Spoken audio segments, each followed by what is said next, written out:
하나님 주실 은혜와 선물 또 기도 응답을 같이 따라할까요? 기대하고 기도하고 기다립시다. 한 번 더 인사하지요. 우리 교회는 좋은 교회입니다. 팀 켈러 목사님이 쓴 내가 만든 신이란 책에서 회개가 두 종류다라고 말씀하셨습니다. 회개가 두 개다. 하나는 기쁨이 있는 회개, 또 하나는 기쁨이 없는 회개. 여러분은 어떤 회개를 하십니까? 첫 번째로 두려워요. 기쁨이 없어요. 두려움에 기초한 기쁨이 없는 회개는 자기 연민이다. 벌받지 않으려고 무서워서. 그거의 목적인 두려움에 기초한 회개는 기쁨이 없지요. 죄 자체를 미워하지 않습니다. 오로지 나의 신상만 위하여 지금 단지 죄를 삼가는 것뿐입니다. 그러니 늘 그 죄에 대한 매력이 내 마음에 남아있어 가지고 또 찬스만 나면 나는 또 그 죄를 짓는 겁니다. 그러나 내 죄로 예수님의 십자가 고난당하시고 죽으셨다. 그로 인해 내가 구원의 은혜를 받았다. 은혜 받은 것 기뻐해서 회개하는 사람은 예수님의 십자가에 못 박은 그 죄를 미워하게 됩니다. 지금도 내 죄가 날 사랑하시는 하나님의 마음을 아프게 한다. 이것을 알고 깨닫고 마음이 괴로울 때 우리는 죄를 미워하고 멀리하고 죄를 안 짓게 됩니다.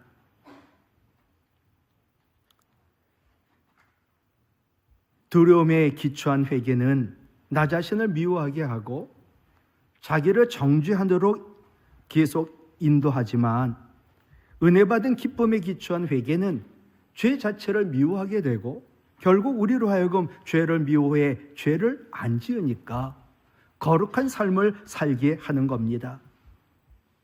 여러분, 우리는 날마다 순간마다 회개해야 합니다. 회개의 순간에 날 돌아보시기 바랍니다.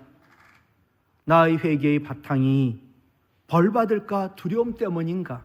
아니면 받은 은혜로 인한 기쁨의 회개인가?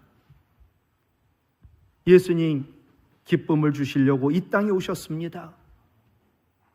우리에게 기쁨, 구원의 은혜 주시고 그 기쁨으로 회개하여 날마다 예수님 닮아가라고. 오늘은 대림절 네 번째 주일, 천사가 왜 하필이면 가장 낮고 낮은 목자들에게 오늘 10절 말씀, 내가 온 백성에게 미칠, 같이 읽을까요? 큰 기쁨의 좋은 소식을 너희에게 전하노라. 아멘. 하나님이 천사에게 지시했죠. 야, 목자들에게 가서 큰 기쁨의 기쁜 소식을 전해. 오늘 말씀 첫 번째는요, 주님이 우리와 함께 하러 오심이 큰 기쁨의 좋은 소식입니다. 오늘 12절 말씀 볼까요? 구유에 누워있는 아기를 부리니, 구유에 누워있다는 이것이 표적이라는 거예요. 여러분, 아기가 많잖아요. 어느 아기가 예수님 그리스도인지 어떻게 압니까? 그러니까 구유에 누워있는 아이가 아기 예수라는 말이죠. 그리스도라는 말이죠. 표적이라고 얘기하는 구유는 말과 나귀 등의 먹이를 주는 천한 곳입니다. 세상에 하나님이 누워 이 땅에 오신 것이 구유였다. 이것이 우리에게 기쁨을 줍니다. 그 이유는 우리가 있는 곳이 구유같이 비천한 자리일지라도 그곳에 주님 계시면 그것이 구원이 있는 희망의 자리요 하나님 나라이기 때문입니다. 주님이 우리와 함께 계심은 우리에게 가장 큰 기쁨이요 가장 좋은 소식, 복음인 줄로 믿습니다. 저는 천국에 간다. 그럼 천국 가면은 뭐가 있지? 천국 가면은 받을 상급이 뭘까? 참 궁금합니다. 근데 요한계시록을 보면 강조하는 천국은 하나입니다. 그곳에 하나님 계신다고. 천국은요, 하나님이 우리와 함께 계신 곳이 천국입니다. 성경이 말씀하는 가장 최고의 복은 하나님이 우리와 함께 계신다라는 임마누엘의 복이 최고의 복인 줄로 믿습니다. 그분이 다 갖고 계신데 생명도 만복도 능력도 지혜도 모든 것 다 갖고 계신데 그분만이 최고의 복이지요. 근데 우리는 하나님이 우리와 함께 계신다는 임마누엘을 생각할 때 하나님 나와 함께 계셔, 그것만 생각하지 진짜 중요한 것은 내가 하나님과 함께 하느냐, 이게 참으로 중요합니다. 하나님이 우리와 함께 계시는 것 변치 않는 진리입니다. 그럼 내가 그걸 믿고 정말 하나님과 늘 함께 하느냐, 그게 중요합니다. 하나님이 나와 함께 계심을 믿습니다. 그래서 나도 하나님과 함께 합니다. 이런 사람은 하나님을 두려워합니다. 그러니 죄를 멀리합니다. 바로 요셉이 그랬지요. 창세기 39장에 보면 하나님이 함께 하시는 요셉은 형통한 자라고, 종살이하고 또 감옥에도 들어가고, 그런데 그는 하나님이 함께 하심으로 형통한 자였다. 이유는 하나입니다. 요셉이 하나님과 함께 했기 때문에, 죄를 멀리했기 때문에. 창세기 39장 9절이죠. 보디발의 아내가 유혹을 합니다. 내가 어찌 이 큰 악을 행하여, 같이 읽어요, 하나님께 죄를 지으리까. 아멘. 하나님 나와 함께 계세요. 내가 하나님과 함께 하기만 하면 돼요. 그러니 우리는 죄를 멀리하고 내가 죄를 지을 수가 없지. 여러분, 임마누엘은요, 두 가지가 필요해요. 하나님의 죄인인 나와 함께 하시겠다는 공의 하나님이 죄인과 함께 하지 않아요. 하나님의 죄인인 나와 함께 하겠다는 하나님 사랑이 필요해요. 또 하나는 나와 함께 하시는 하나님에 대한 두려움, 경외함이 있을 때, 이 두 개가 마주칠 때 임마누엘은 의미가 있고 능력이 있고 요셉처럼 범사에 형통하게 되는 줄 믿습니다. 하나님 우리를 구원하는 것만 원하지 않아요. 우리와 영원히 함께 살기를 원하세요. 함께하고자 하는 갈망은 하나님도 인간 우리에게도 공통적인 관심사였습니다. 그런데 아담이 하나님과 맺은 계약을 어깁니다. 에덴 동산에서 쫓겨납니다. 그래도 하나님 아버지 마음은 늘 우리와 함께하고 싶은 마음, 생각으로 가득했습니다. 구약의 모든 제사제도, 아브라함의 부르심, 이 모든 것이 하나님이 우리와 함께 하시겠다는 증거요. 출애굽 사건도 하나님 함께 하자고 하는 하나님의 마음을 드러낸 사건입니다. 계속 하나님 이스라엘 선지자들에게 메시지 전하라고 하지요. 메시지 다 똑같습니다. 하나님께로 돌아오라고. 그래서 하나님과 함께 하라고 늘 외쳤지만 그들은 하나님께 돌아오지 않았고 하나님과 함께 하지 않았습니다. 그래서 하나님 우리와 함께 계시려고 육신을 입고 이 땅에 오셨는데 그분이 바로 예수 그리스도이십니다. 하나님 늘 우리와 함께 계십니다. 변치 않는 진리입니다. 문제는 내가 하나님과 늘 함께 하느냐입니다. 내가 하나님과 주님과 함께하는 삶을 살지 않으면 하나님이 함께 하시는 이 임마누엘은 의미도 없고 능력도 나타나지 않고 임마누엘은 미완성으로 남을 뿐입니다. 저는 천사가 왜 하필이면 이 목자들에게 큰 기쁨의 좋은 소식을 전했을까 궁금했습니다. 유대 학교에서 율법 토라를 배운, 그런데 예수 믿고 기독교로 개종한, 그래서 목사가 된 옥스퍼드 대학 교수였던 알프레도 에더스 하임이라는 분이 쓴 책 유대인의 스케치라는 책에 보면 이스라엘의 그 목자들은 천민 가운데 가장 큰 천민, 동물보다도 못한 취급을 받았던 자들. 이스라엘 목자들이 양을 기릅니다. 근데 그들이 기르는 양은요, 제물로 바쳐질 양들입니다. 한번 물어보지요. 세상에서 가장 불쌍한 동물이 어떤 동물일까요? 저는 계속 제물로 바쳐질 양을 얘기했습니다. 제물로 바쳐질 양이에요. 왜? 이 제물은 내 죄를 거기다 전가하거든요. 아니, 내가 양인데 내가 무슨 죄를 졌다고? 이 사람이 내 죄를 다 뒤집어 씌워가지고 자기 대신 왜 내가 죽어야 돼? 세상에서 가장 불쌍한 동물은요, 죄가 전가된 제물이 될 양입니다. 그런데 목자는요, 이 제물이 될 양을 기르는 이 목자는요, 이 양들보다 못한 취급을 받았다는 겁니다. 그러니 천민 가운데 천민, 최하 계층의 비천한 천민이 바로 목자들입니다. 그런데 하나님 천사를 통해 제물로 드릴 양을 지키는 양보다 못한 비천한 목자들에게 왜 세상 지혜를 지고 갈 어린 양의 탄생을, 양을 기르고 있고요, 나는 양보다 못하고요, 근데 어린 양의 그 탄생 큰 기쁨의 기쁜 소식을 전했다. 이것이 참으로 신앙적으로 의미가 깊습니다. 왜 목자들에게 전했을까요? 목자들은요, 심령이 가난한 자들이었기 때문입니다. 여러분, 심령이 가난하십니까? 가난한이라고 하는, 심령이 가난한 자는 복이 있나니, 마태복음 5장 3절이 그래요. 여기서 가난한이라고 하는 헬라어가 언제 쓰였는지 아십니까?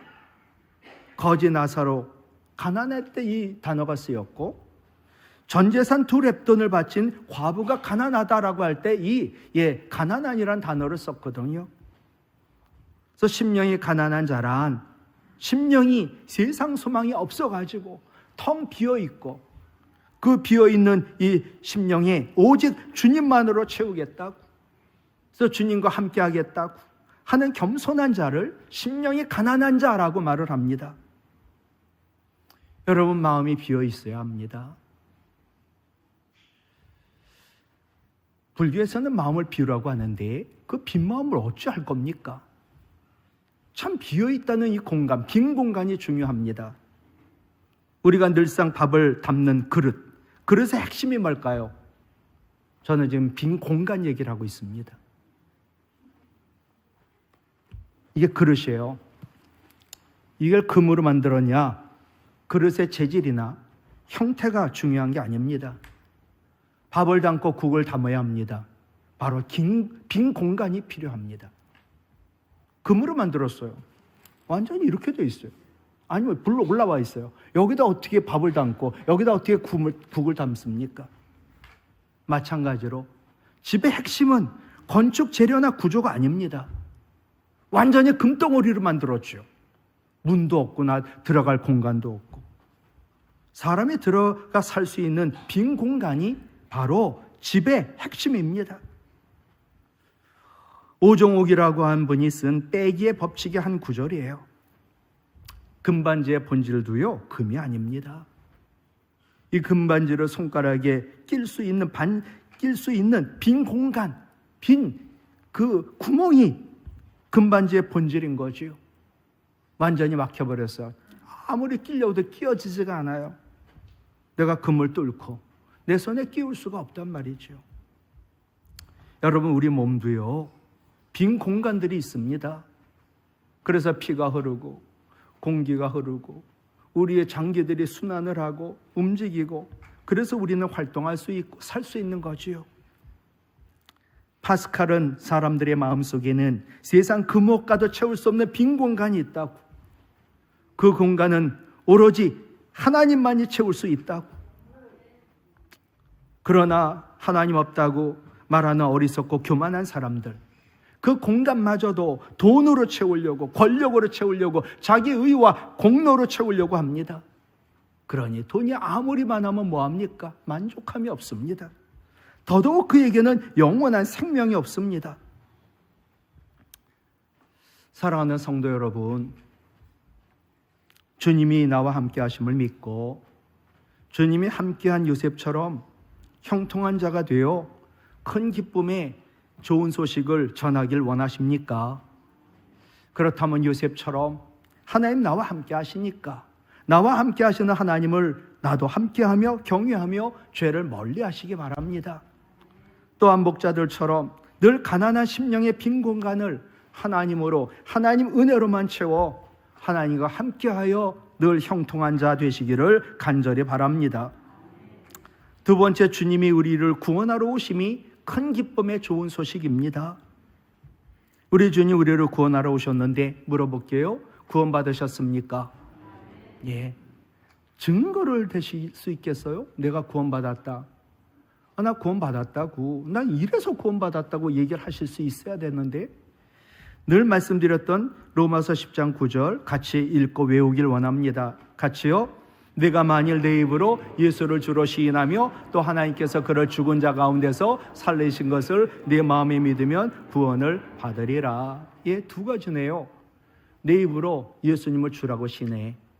그리고 네 마음으로 하나님이 죽은 자 가운데서 예수님을 살리신 것을 마음이 믿어. 그럼 너는 구원받은 거야. 첫 번째로 입으로 예수님 주라고 시인해야 구원받습니다. 주라는 헬라어가 큐리어스라는 단어인데 3번 쓰여요. 언제? 주인이랄 때 쓰이고, 신을 부를 때 쓰고, 왕을 부를 때 쓰는 것이 큐리어스 주입니다. 우리가 우리 입으로 예수님은 나의 주인이라고, 예수님은 나의 하나님이라고, 나를 창조하시고 구원하시고 심판하시고 다스리는 나의 하나님이라고, 세상에 왕 많지만 오로지 하나님만이 만왕의 왕이여 나의 왕이라고, 그렇게 주로 시인하면 구원받습니다. 두 번째로 하나님께서 나를 구원하시기 위하여 십자가에서 죽으신 예수님을 다시 살리셨다고 마음으로 믿으면 구원받습니다. 우리의 마음에는 3가지가 있지요. 양심과 감정과 의지가 있습니다. 내가 양심이 있으니까, 내 지은 죄 아니까, 내가 죄인이라고 내 죄를 깨닫고 회개하는 그 마음의 양심. 예수님 날 위하여 죽으시고 부활하셨다고 내가 의지적으로 믿고 감정적으로 그분 엄청 사랑하는, 그래서 영접하면 구원받는다는 거예요. 다시 물을게요. 구원받으셨습니까? 그런데 믿음으로 구원받았는데 사도 바울은 이런 도전적인 말을 우리에게 합니다. 너희가 믿음 안에 있는가? 너희 자신을 시험하고 너희 자신을 확증하라. 여러분, 교회에 다녀요. 그러면 나 자신이 구원받은 줄 생각해요. 그러나 우리는 구원은 받았는데 여전히 살기는 세상 사람들처럼 살아요. 똑같이 투기하고 세상 쾌락 즐기고 음란물도 보고 우리도 거짓말도 하고 싸우고 이렇게 살아도 교회만 다니면 구원받은 것이냐? 딴 사람 얘기하지 말고 딴 사람에게 적용하지 하면 안 돼요. 너 자신이 구원받았는지 믿음이 있는지 확인하고 증명하라. 우리 주님 말씀하셨죠. 마태복음 7장 21절 나더러 주여 주여 하는 자마다 다 천국에 들어갈 것이 아니요 다만 같이 읽을까요? 하늘에 계신 내 아버지의 뜻대로 행하는 자라야 들어가니라. 아멘. 믿음으로 구원받는다고 했는데, 그래서 천국 간다고 했는데, 그런데 아버지 하나님 뜻대로 행하는 자야 천국 간다고. 딴 분에게 적용하지 말고요. 예수님을 주라고만 고백하면 구원받는다고 생각해서는 안 됩니다. 예수 믿고 구원받았습니다. 진짜 구원의 증거는 하나님 아버지의 뜻대로 사는 삶의 변화가 있어야 내가 구원받은 증거라는 겁니다. 마태복음 12장 33절 그 열매로 나무를 안다. 그 사람의 행함으로 그 사람의 믿음을 알고 그 사람이 구원받은 줄 안다. 저는 성경 가운데 당황하고 이런 말씀을 왜 했지? 이해가 안 되는 말씀이 좀 있어요.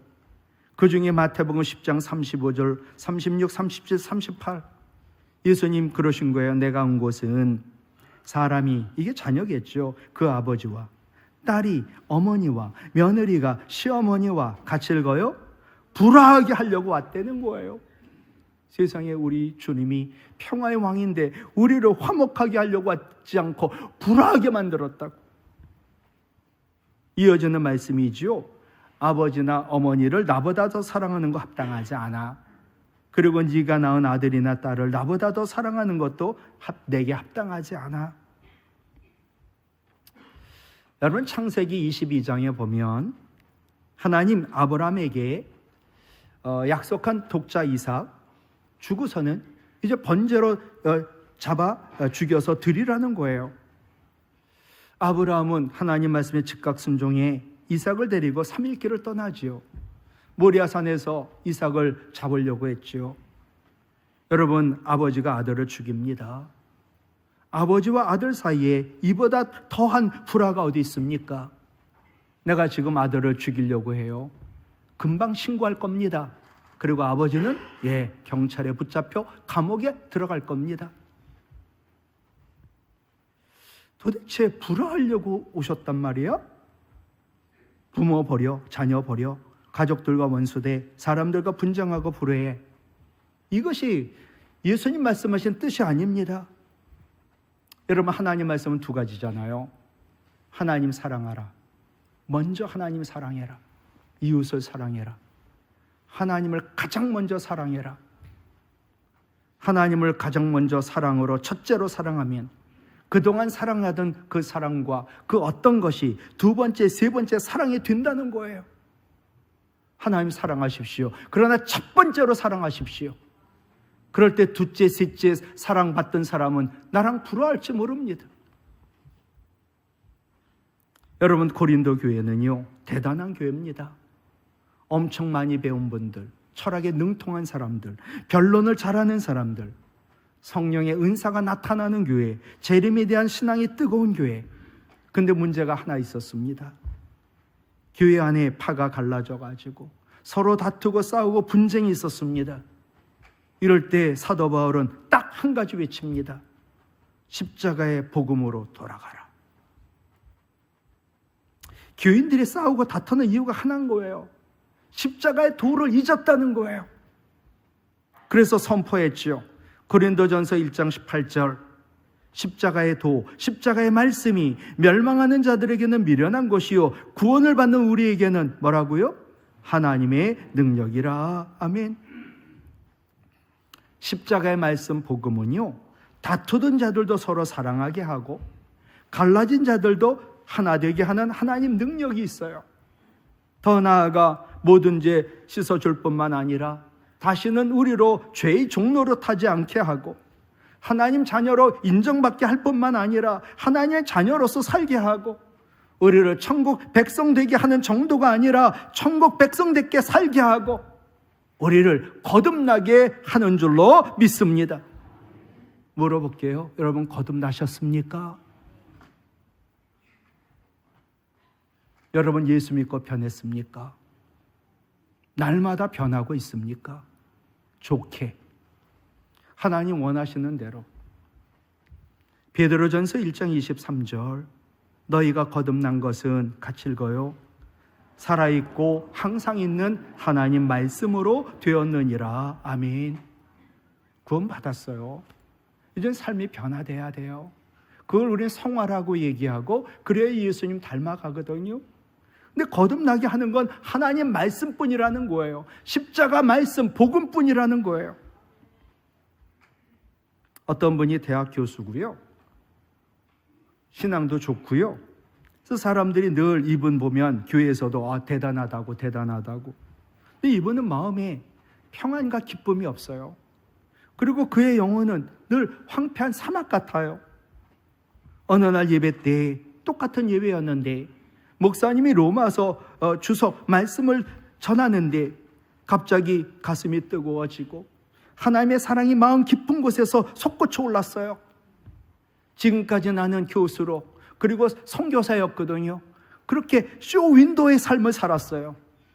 정말 속과 거기 다른 위선적인 삶을 살았어요. 그것을 하나님 보여주며 깨닫게 하고 눈물로 회개하게 하고 그날 주님 만나고 인격적으로 그분 거듭났어요. 이날 이후 이분은 자기가 3가지 변화가 있었다. 그걸 3C라고 하더라고요. 첫 번째 C, conversion, 회심했대요. 두 번째 C, 변화, 체인지 됐대요. 자기의 삶이. 세 번째 C, 자기의 삶은 도전이 됐다는 거예요. 누군지 아셔요? 요한 웨슬리예요. 여러분, 회심은요, 회개로 내 마음이 날마다 새롭게 변하는 거예요. 변화는요, 내 인생 가치관이 달라져 삶이 변하는 거예요. 도전은요, 내 신앙이 삶으로 실천이 되는 거예요. 여러분에게는 회심과 변화와 도전이 있습니까? 유명한 목사님, 유기성 목사님이에요. 이분이 세미나에서 전 교육자를 만났답니다. 그랬더니 목사님에게 목사님 정말 많이 변하셨는데요? 라고 했답니다. 부끄러웠답니다. 내가 전에 얼마나 엉망이었으면 변했다고 할까?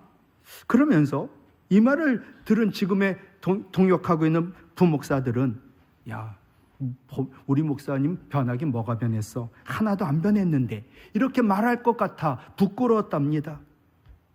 그러나 목사님이 인정합니다. 전에 나의 삶은 더 엉망이었다고. 여러분 비교하십시오. 비교할 때 이 비는 칼 2개거든요. 비교하면요 너도 나도 죽는데 비교하셔야 돼요. 남과 말고 어제의 나하고 비교해야 내 신앙이 자랍니다. 한근태의 책 제정의라는 책이 있어요. 제정의가 뭐지? 제정의? 근데 정의를 다시 정의를 내리라는 것이 이 제정의의 뜻이에요. 한근태의 책 제정의, 정의를 다시 해라는 책이 한 구절이에요. 비교가 아까도 얘기했지만 한자로 칼 2개거든요. 그러니까 비교하면 안 된다고 했는데 재정의하자. 비교에는 파괴적 비교도 있지만 창조적 비교도 있다. 파괴적 비교는 남이 가진 것과 내가 갖지 못한 걸 비교하는 것이다. 그래서 결국 나 자신도 또 이웃도 모두 칼로 겨누어 해코지하는 것과 같다. 그 사람 나보다 가졌으니까 미워요. 나는 못 가졌으니까 나는 완전히 주눅들어 양쪽 다 죽이는 거예요. 이게 파괴적 비교지요. 그러나 창조적 비교는 어제의 나와 오늘의 나를 비교하는 거예요.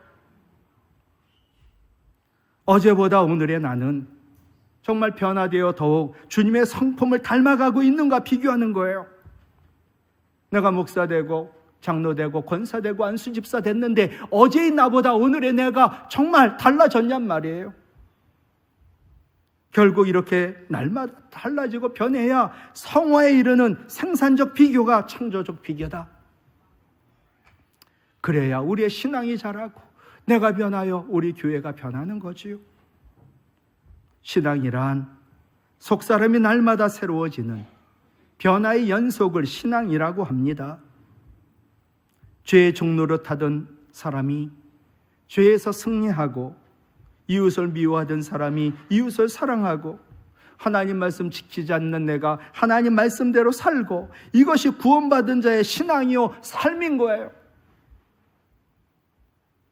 여러분 뭐가 기적인가요? 암 환자가 일어났어요. 살아났어요. 진짜 죽었던 사람이 살아났어요. 기적이에요. 근데 암에서 살아나고 죽었다 살아났는데 이분이 아프고 힘들 때는 내가 겸손하고 죄를 별로 안 지으려고 했는데 계속 살아나니까 죄를 짓고 또 미워하고 싸운다면 이 사람이 암에서 살아나고 죽었다 살아난 기적이 하나님께 영광이 되겠냐고요. 진정한 기적은 우리의 삶이 오직 하나님 사랑으로 변하는 거예요. 내가 미워하던 사람 사랑하고 정말로 나를 아프게 한 사람을 사랑하고 저도 못해요. 저도. 내가 오늘 말씀 들으며 무슨 일 있어도 구원받은 나 이제 죄 안 짓고 살 거야. 난 미워하지 않고 사랑만 하며 살 거야. 이것은 기적인 줄로 믿어요. 그런데 이 기적이 구원받은 자의 구원을 증거하는 삶인 거거든요. 말씀을 마치려고 합니다. 여러분 진정 구원받은 자로 변화된 거듭난 삶을 살기를 원하십니까? 오늘도 선포가 되고 매일같이 묵상 말씀 우리가 십자가 말씀으로 변화된 삶을 살기를 진심으로 원한다면 기도하시기 바라요. 그럴 때 우리 주님 성령을 우리에게 주시고 성령님 도와주실 줄로 믿습니다. 예수님이 약속하셨지요. 누가복음 11장 13절 같이 읽습니다. 너희가 악할지라도 좋은 것을 자식에게 줄 줄 알거든 하물며 너희 하늘 아버지께서 구하는 자 기도하는 자에게 성령을 주시지 않겠느냐. 아멘. 여러분 성령의 도움을 받아 말씀으로 날마다 변화된 거듭난 삶을 사시기를 바랍니다. 성령의 도우심으로 항상 주시는 말씀으로 거듭난, 그래서 변화된 삶인 사랑으로 주님 오심의 큰 기쁨의 기쁜 소식, 좋은 소식을 잘 전하는 복된 우리 성도와 우리 교회가 되기를 주님의 이름으로 축복합니다.